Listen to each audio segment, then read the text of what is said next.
El 1 de junio de 2009, en una oscura noche en algún lugar del Atlántico, aproximadamente a la 1:30 de la madrugada, un Airbus A330 de la compañía Air France se encuentra en medio de una tormenta luchando por mantener la estabilidad. Las turbulencias son tan fuertes que apenas pueden mantener el control.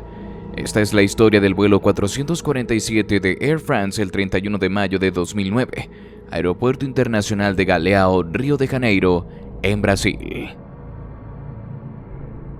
Son alrededor de las 7 de la tarde, hora local.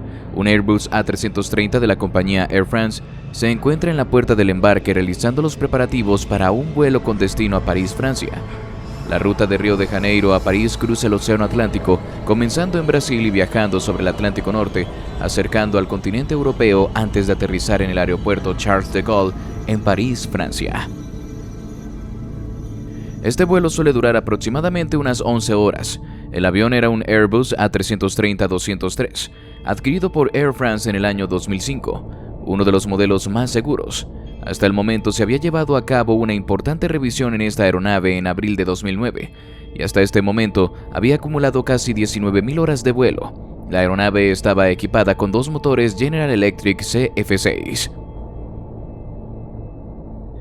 A bordo se encontraban 216 pasajeros, la mayoría de los cuales eran de nacionalidad brasileña, francesa y alemana, aunque a bordo de la aeronave se encontraban pasajeros de casi 30 nacionalidades diferentes. Junto a ellos también embarcaban los 12 miembros de la tripulación que se encargarían de este vuelo. En la cabina de mando se encontraban los 3 pilotos encargados para el vuelo 447.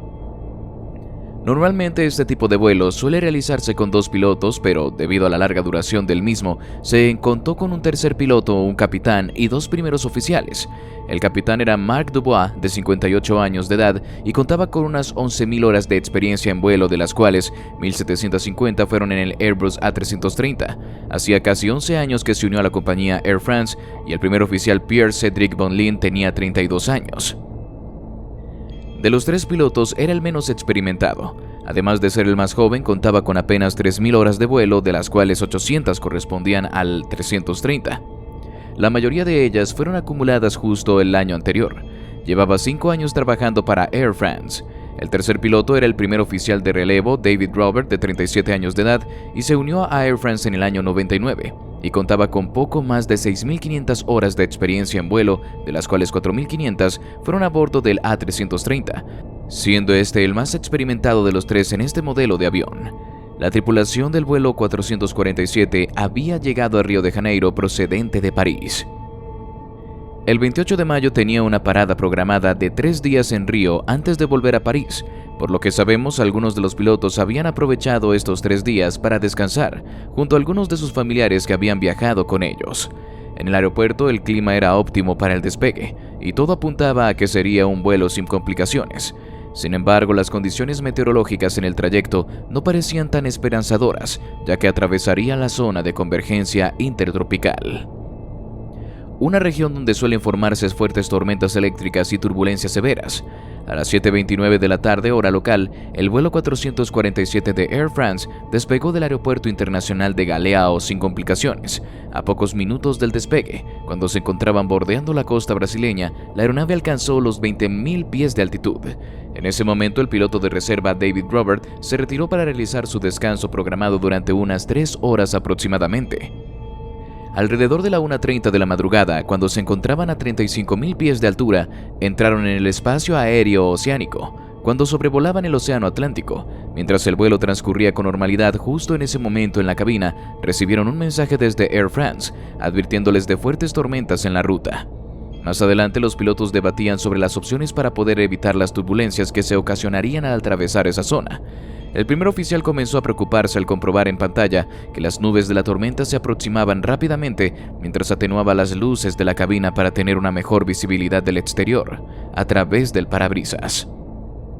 En ese momento, el Airbus A330 del vuelo 447 de Air France comenzaba a adentrarse en las nubes de la tormenta. A través del parabrisas estaba todo completamente oscuro, y las turbulencias comenzaban a sacudir ligeramente la aeronave. Los pilotos debatían sobre la posibilidad de ascender al nivel del vuelo 370 para poder evitar la tormenta, ya que estaban a nivel 350, y parecía que se encontraban rozando la parte más alta de las nubes.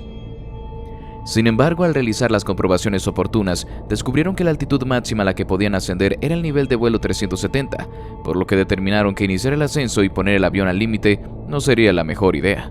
Debían ser especialmente cuidadosos, ya que a mayor altitud menor es el empuje que producen los motores, y dado que se encontraban cerca del límite, los motores no tenían mucho margen excedente en caso de que hubiese cualquier tipo de complicaciones en dicha altitud. El capitán mencionó la aparición del fenómeno de los fuegos de San Telmo en la aeronave. Esto es una señal evidente de un aumento de la carga eléctrica cerca de un avión, una indicación más de que se estaban acercando las nubes de la tormenta sobre las 2 de la madrugada. El piloto de reserva volvió de su descanso y fue el capitán quien se retiró para acudir a la zona de descanso, no sin antes escuchar el informe que el primer oficial transmitía al piloto de relevo. El primer oficial informó sobre las evidentes turbulencias que estaban atravesando debido a que se encontraban dentro de la capa de nubes y sobre la imposibilidad de ascender por el momento para poder evitarlas. El piloto de reserva David Rover ocupó el asiento derecho donde anteriormente se encontraba el capitán y tomó los mandos del Airbus en ese momento. El capitán se retiró sin dar instrucciones específicas sobre cómo lidiar con la tormenta, que se encontrarían más adelante. Unos minutos más tarde, el capitán de relevo informó a la tripulación de que se entraría en breve en una zona de turbulencias. El capitán Rover ajustó la sensibilidad de su radar meteorológico a Mach. Al hacer este cambio, el radar meteorológico se volvía más sensible y detallado. El capitán Rover indicó al primer oficial la posibilidad de girar ligeramente hacia la izquierda, ya que no aparecía muy prometedor lo que aparecía enfrente de ellos en la pantalla del radar meteorológico. El primer oficial, al no entender lo que el capitán estaba diciendo, le preguntó a qué se refería. El capitán señaló la pantalla del radar meteorológico y volvió a preguntar si podían girar a la izquierda. El primer oficial estuvo de acuerdo y realizaron un giro de 12 grados a la izquierda, a pesar de ser una pequeña modificación. Esto implicó que no siguieran la ruta original. Además, no informaron al control del tráfico aéreo de esta corrección. Unos minutos después, la aeronave se encontró con una corriente de aire ascendente, acompañada del sonido de lo que parecía la lluvia golpeando el fuselaje de la cabina, pero en realidad eran cristales de hielo. La temperatura en el interior de la cabina comenzó a elevarse y el primer oficial preguntó al capitán Rover si había ajustado el aire acondicionado. Sin embargo, este no había realizado ningún ajuste en el aire acondicionado.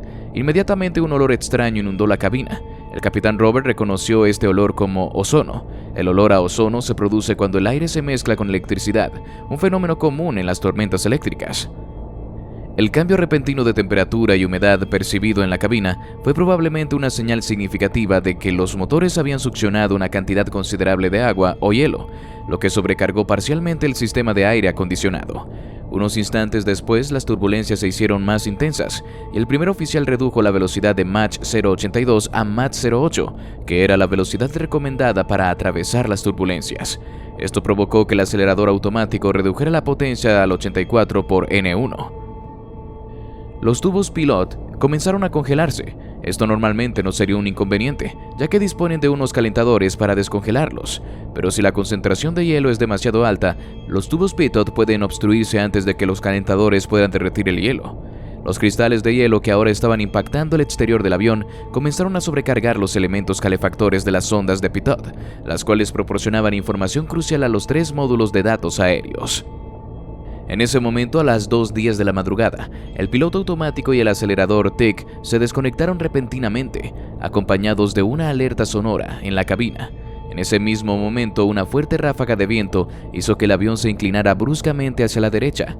El primer oficial Bunning dijo: "Tengo los controles justo en ese instante". La aeronave se inclinó hacia la derecha y el primer oficial comenzó a pilotar el Airbus manualmente. En este punto, la aeronave aún volaba razonablemente nivelada, aunque comenzaba a desarrollar una inclinación hacia la derecha. A medida que la inclinación continuaba, la velocidad del aire indicada en la pantalla de vuelo principal del capitán, así como en el indicador de respaldo, cayó repentinamente de 275 nudos a 60 nudos, una indicación claramente errónea. El primer oficial, que estaba pilotando manualmente, intentó rápidamente corregirlo, girando a la izquierda y elevando el morro del avión para corregir la altitud. Este fue el comienzo de la secuencia de eventos que finalmente condenaron a este vuelo.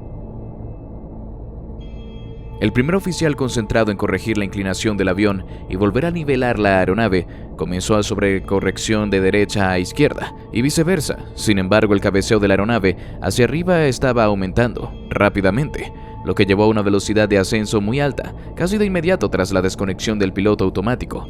Diferentes advertencias comenzaron a sonar en la cabina, incluyendo una breve advertencia de entrada en pérdida. Segundos después, la velocidad que aparecía en el panel de instrumentos comenzó a descender una vez más. Además del cabeceo del avión, había alcanzado los 11 grados hacia arriba, y el primer oficial seguía intentando estabilizar la aeronave, girando los mandos a la derecha y a la izquierda. Sin embargo, las correcciones realizadas seguían siendo excesivas. El primer oficial dijo: "No tenemos buenas lecturas de la velocidad". Probablemente estaba refiriéndose a la falta de información de velocidad en los monitores. El capitán Robert, que se suponía que debía gestionar las advertencias de la ECAM y la lista de comprobación anormal, dijo: "Hemos perdido las velocidades". Entonces, refiriéndose a las lecturas, después continuó leyendo en voz alta los mensajes de la ECAM, pero de forma tan rápida que era difícil de entender. En tan solo 18 segundos aparecieron hasta 10 mensajes de error en la ECAM, cada uno de ellos acompañados de su alerta sonora correspondiente. Además de la alerta principal o Master Warning, la tensión se palpaba en la cabina. Pocos segundos después, la altitud del avión había alcanzado los 12 grados con el morro hacia arriba, y se encontraban ascendiendo a una velocidad de 6.900 pies por minuto, lo cual era más de 7 veces la velocidad normal. De repente, las barras del director de vuelo reaparecieron frente al primer oficial, pero en lugar de estar en el modo de mantenimiento de altitud, estaban activadas en el modo de velocidad vertical, debido a que se reactivaron en medio del ascenso, lo cual en este momento era una distracción más. Al no serles de utilidad, el capitán Robert apartó la vista de la pantalla de la CAM, y en ese momento fue cuando se percató del fuerte cabeceo de la aeronave. Inmediatamente le dijo al primer oficial: "Bonin, presta atención a tu velocidad, presta atención a tu velocidad". Probablemente se estaba hiriendo a la velocidad vertical. El primer oficial Bonin respondió: ok, estoy bajando. Comenzó en ese momento a inclinar el avión hacia abajo, pero esto no fue suficiente. Tan solo redujo la velocidad de ascenso, pero el avión continuó ascendiendo al percatarse de esto. El capitán Robert dijo lo siguiente al primer oficial: "Estabiliza ya de acuerdo con los instrumentos". El avión seguía ascendiendo y debía descender inmediatamente. Repitió insistente lo siguiente: "Vuelve a bajar, según lo que dice aquí estamos subiendo. Según esto está subiendo, así que desciende". El primer oficial respondió a las indicaciones, y el cabeceo se redujo momentáneamente a aproximadamente unos 10 gross. Aunque la velocidad de ascenso seguía siendo de alrededor de 4.000 pies por minuto, la aeronave alcanzó su altitud máxima calculada de 37.000 pies, y justo en ese instante las barras del director de vuelo desaparecieron de nuevo, pero el indicador de velocidad en el lado izquierdo mostraba una velocidad correcta de 223 nudos. Esto significaba que hasta ese momento el avión había perdido aproximadamente 50 nudos de velocidad, y la velocidad seguía reduciéndose. La alarma de pérdida se apagó al llegar a 223 nudos, y parecía que recuperaban al menos por el momento el control de la aeronave. Los directores de vuelo reaparecieron brevemente durante un segundo, y desaparecieron nuevamente para volver a aparecer de nuevo, mostrando una orden de ascenso de aproximadamente 10.000 pies por minuto, que era la tasa de ascenso del avión en ese momento. En ese mismo instante, el primer oficial Bonin dijo: "Estamos en sí, estamos en sí, estamos en ascenso". Parecía que Bonin no era capaz de hacer descender la aeronave. Ante la gravedad de la situación, el capitán de relevo Robert pulsó el botón de llamada para intentar que el capitán Dubois volviera a la cabina. El piloto de relevo pulsó el botón varias veces, pero el capitán no aparecía. Inquieto, el piloto de relevo comenzó a preguntar dónde estaba el capitán y por qué no acudía a la cabina. A pesar de las repetidas llamadas, segundos después volvió a aparecer el aviso de entrada en pérdida, y sonó continuamente durante los 45 segundos siguientes por toda la cabina. El primer oficial Bonin reaccionó tirando hacia atrás de los controles y aumentando la altitud de cabeceo a 16 grados, con el morro hacia arriba. 16 grados es aproximadamente la inclinación habitual en la fase de despegue. Esta orden de cabeceo hacia arriba repercutió en que el estabilizador de la parte trasera de la aeronave empezase a moverse hacia la posición de máximo cabeceo hacia arriba, lo que dificultaba aún más la posible recuperación del avión. Ya no tenía suficiente potencia para mantener la velocidad de ascenso solicitada. En su lugar comenzó a nivelarse lentamente, balanceándose de lado a lado.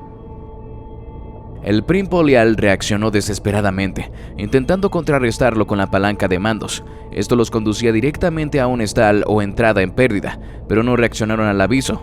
El hecho de que el Airbus solo disponga de un aviso sonoro pero no visual de entrada en pérdida delante de los pilotos podría haber contribuido a explicar por qué no reaccionaron al aviso. La aeronave comenzó a sacudirse violentamente en un intento de recuperar el control.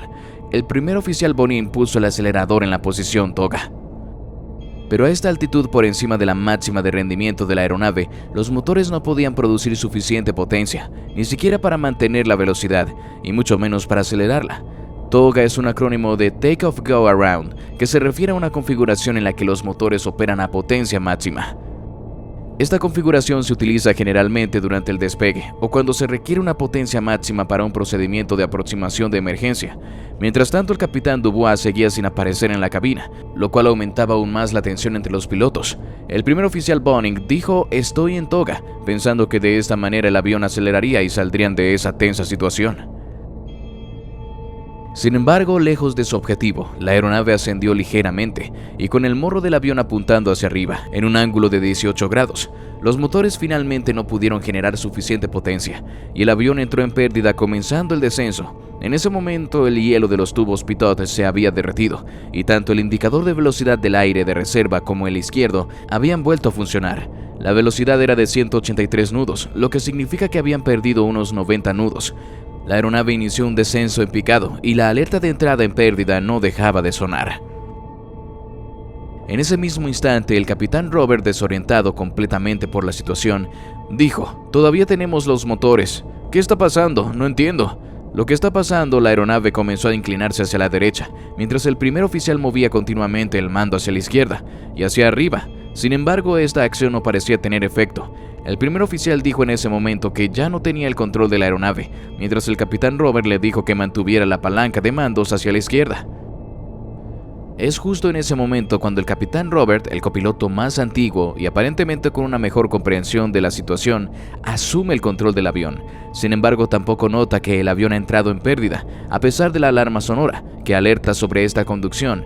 Esto era debido a que la velocidad de descenso había aumentado a unos 10.000 pies por minuto y el ángulo de ataque era de unos 40 grados, lo que significaba que la aeronave estaba ahora más cayendo que volando. Fue entonces cuando el primer oficial Bonin retomó los controles en ese mismo instante. El capitán Dubois volvió a la cabina justo cuando el aviso de entrada en pérdida se detuvo, quedándose atónito al contemplar la escena que se encontró a pesar de que no había aviso de entrada en pérdida. La aeronave descendía a una velocidad vertical increíble y acababan de pasar los 35.000 pies, la misma altitud que cuando abandonó la cabina. El cabeceo variaba entre 9 y 15 grados con el morro hacia arriba y hacia abajo, y se podían ver 10 advertencias en la pantalla de la ESE. Además de la advertencia de Master Warning, acompañadas con fuertes sacudidas de la aeronave, el capitán Dubois le preguntó qué estaban haciendo. Tanto el primer oficial como el piloto de relevo le respondieron que habían perdido el control de la aeronave, y ninguno de ellos entendía lo que estaba ocurriendo. Cuando el capitán Dubois regresa a la cabina lejos de tomar el mando, se sienta detrás de los pilotos, lo que le impide observar que los controles están haciendo que el morro apunte hacia arriba. El procedimiento contrario al necesario para recuperar la estabilidad y salir de la pérdida. Como resultado, el avión seguía descendiendo a toda velocidad. Al comenzar a cabecear hacia abajo, la velocidad comenzó a aumentar y el ángulo de ataque disminuyó ligeramente, en un giro irónico del destino. Al aumentar la velocidad, el sistema de aviso de entrada en pérdida detectó indicaciones válidas y comenzó a sonar nuevamente. Esto confundió aún más a los pilotos, ya que el aviso indicaba una entrada en pérdida cuando el morro estaba cabeceando hacia abajo, pero dejaba de sonar cuando el morro cabeceaba hacia arriba. Mientras los pilotos intentaban recuperar el control, la aeronave descendía entre 10.000 y 15.000 pies por minuto, con el morro oscilando entre 8 grados hacia abajo y 15 grados hacia arriba. Movieron el acelerador nuevamente a la posición de ascenso, y el avión dejó de inclinarse hacia la derecha, pero comenzó a oscilar de izquierda a derecha. El primer oficial continuaba intentando corregir el movimiento, utilizando el stick lateral en ese momento. El capitán de relevo Robert le preguntó al capitán Dubois: ¿En qué piensas? ¿En qué piensas? ¿Qué debemos hacer? Lamentablemente, el capitán Dubois no tenía información sobre los acontecimientos previos, por lo que respondió lo siguiente: No lo sé, estamos cayendo con la alerta de pérdida. Aún activada, los 3 miembros de la tripulación discuten la situación. El avión atraviesa una zona de turbulencias y el capitán urge al primer oficial Bonin a nivelar las alas, pero Bonin ignora la indicación. En un momento increíble, los pilotos llegan a discutir si están ascendiendo o descendiendo. Antes de finalmente coincidir en que el avión está descendiendo, el capitán Robert intenta tomar el control del avión, moviendo su mando hacia adelante para bajar el morro. Sin embargo, dado que los controles están en modo dual, el sistema promedia su orden con la del primer oficial Bonin, quien todavía tiene el mando hacia atrás, elevando el morro. Como resultado, la maniobra del capitán Robert no produce ningún efecto en ese momento. El capitán Robert le dice al primer oficial: «¡Sube, sube, sube!», a lo que el primer oficial Bonin responde: «Pero si he tenido el mando hacia atrás todo el tiempo». Al decir eso, se percatan de que todo el tiempo el primer oficial ha estado realizando la maniobra contraria. El capitán Dubois inmediatamente le dice: «No, no, no, no subas, no, no». Y el capitán de relevo Robert le sigue con el siguiente: «Entonces desciende. Mira, dame los controles a mí». El capitán Robert retoma el control y logra bajar el morro del avión, lo que permite ganar velocidad. Sin embargo, el avión continúa descendiendo rápidamente. En ese momento es crucial aumentar la velocidad para generar su suficiente potencia para ascender.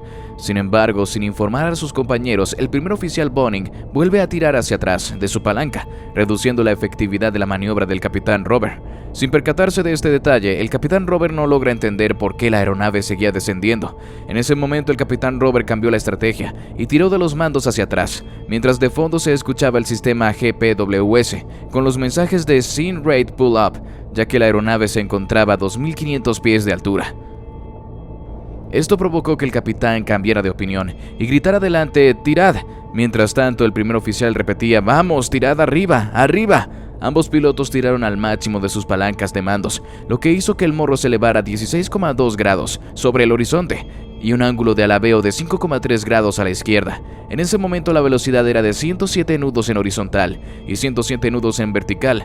A las 21.442, el primer oficial Bonin pulsó su botón de toma de control y lo mantuvo pulsado, bloqueando así el control de piloto de relevo. Se emitió un aviso que indicaba prioridad derecha. El primer oficial, en estado de pánico, gritó: «¡Sea, vamos a chocar!». Seguido de esto: «No puede ser verdad». ¿Pero qué ha pasado?». Mientras tanto, el capitán ordenó con firmeza 10 grados de cabeceo, mientras las alarmas de pérdida y del sistema de advertencia de proximidad al suelo GPWS se escuchaban de fondo. A las 21.428, el Airbus A330 impactó contra el Océano Atlántico con un ángulo de 45 grados y una velocidad de descenso en vertical de 10.912 pies por minuto, 51 nudos de velocidad vertical y 107 nudos de velocidad horizontal. Inmediatamente después del impacto en el agua, el avión se partió en miles de fragmentos y las 228 personas a bordo se perdieron de inmediato durante las primeras horas. Ninguno de los centros de control del tráfico aéreo responsables de la vigilancia del vuelo se percataron de la situación. Dado que los problemas con la comunicación de radio HF no eran infrecuentes en esta área del Océano Atlántico, pronto quedó claro que no había señales del vuelo desde la 1:53 de la madrugada y que la tripulación no había registrado su posición en los diversos puntos de control que se requerían. Todos los centros de control del tráfico aéreo se coordinaron entre sí para verificar si alguno tenía noticias sobre el avión. El último contacto por radar con el avión se registró a la 1:33 UTC, cuando fue detectado por el radar en el archipiélago de Fernando de Noronha. En ese momento la aeronave volaba a 35.000 pies por debajo de su altitud de crucero habitual de 37.000 pies. Se solicitó a otros aviones en la misma ruta que intentaran establecer contacto con el vuelo, pero no tuvieron éxito. Lo mismo ocurrió al intentar el contacto a través del sistema de comunicación por satélite SATCOM y mediante los mensajes EICAS enviados por Air France. El portavoz de la Fuerza Aérea Brasileña informó que el radar en las islas de Cabo Verde no había detectado la aeronave sobre el Océano Atlántico, lo que llevó al envío de varios aviones de búsqueda. Además de los aviones de búsqueda y rescate brasileños, se enviaron aviones de reconocimiento franceses al archipiélago de Fernando de Noronha el 6 de junio. Se confirmó el hallazgo de restos del vuelo 447 de Air France flotando en el Océano Atlántico, proporcionando indicios sobre la ubicación de la aeronave el 7 de junio. Se localizaron más restos de la aeronave. La recuperación de las cajas negras era poco probable debido a la profundidad del océano en esa área y la complicada geografía del lecho marino. El 2 de abril de 2011, casi 2 años después del accidente, los restos del avión fueron finalmente localizados en una zona relativamente plana del fondo marino, a una profundidad de aproximadamente 12.800 pies y a 6 millas y media de distancia de su última posición transmitida por el EICAS. Finalmente se envió un navío equipado con 2.000 submarinos para rastrear la señal de localización de las cajas negras, que emitieron durante aproximadamente un mes, y encontraron los restos a una profundidad de 12.800 pies o 3.900 metros. El 8 de abril de 2011 se le encomendó recuperar los registradores de vuelo y otras evidencias para determinar la causa del accidente. El 27 de abril de 2011 se encontró una de las cajas negras que contenía los datos de vuelo a unos 13.000 pies de profundidad. pero sin la unidad de memoria. Sin embargo, esta última se halló en aparente buen estado el 1 de mayo. El 3 de mayo se encontró la segunda caja negra que contenía las grabaciones de las voces en la cabina CBR Cockpit Voice Recorder. El hallazgo de las cajas negras fue lo que permitió realizar el informe final y esclarecer los hechos que llevaron al vuelo 447 de Air France a un desenlace fatal. ¿Por qué ocurrió este trágico? Ante el informe final indicó que ningún componente del avión falló. Fueron los tubos pitot que se obturaron a causa del hielo, provocando que el piloto automático se desconectara. Este sistema mantenía la aeronave en vuelo autocontrolado durante un momento crítico, en el que las corrientes transversales de viento actuaban con fuerza sobre el avión y se experimentaban cambios térmicos significativos entre las diferentes zonas que la aeronave atravesaba. Esto obligó a la tripulación a tomar el control manual del avión, mientras volaba a gran velocidad en aire muy tenue, atravesando corrientes cálidas y frías, en ciclos de ascenso y descenso. Estas condiciones, caracterizadas por la presencia de microcristales de hielo, provocaron la obstrucción de los tubos pitot, lo que desencadenó una serie de eventos adversos. Con el avión ya en control manual, en algún punto debió ser succionado por una masa de aire en descenso. Las presiones de ondas supersónicas se trasladaron del centro de gravedad en las alas hacia la punta del avión, desestabilizando la aeronave y provocando una caída vertical súbita a gran velocidad. Se esperaba que la tripulación aplicara el procedimiento para velocidad aerodinámica no fiable, pero no lo hizo. En cambio, la reacción inicial del piloto al cabecear hacia arriba aumentó la pérdida de energía, y el piloto de seguimiento descubrió el problema demasiado tarde. Las correcciones posteriores fueron insuficientes, lo que llevó a la aeronave a salir de su envolvente de rendimiento y entrar en pérdida constante. La falta de identificación de esa entrada en pérdida hizo que la tripulación nunca iniciara ninguna actuación para contrarrestarla. El accidente llevó a importantes recomendaciones de seguridad en la aviación, incluyendo la creación de la formación para pilotos en prevención y recuperación. Se establecieron nuevos procedimientos para controlar la velocidad del aire no fiable, enfatizando la desconexión de los sistemas automáticos y el ajuste inmediato del cabeceo y la potencia. Además, se recomendó la instalación de una cámara en la cabina y mejoras en las ondas pitot, las cajas negras, el sistema de aviso de entrada en pérdida del Airbus y en los procedimientos de búsqueda y rescate. Honremos a las víctimas del vuelo 447 de Air France.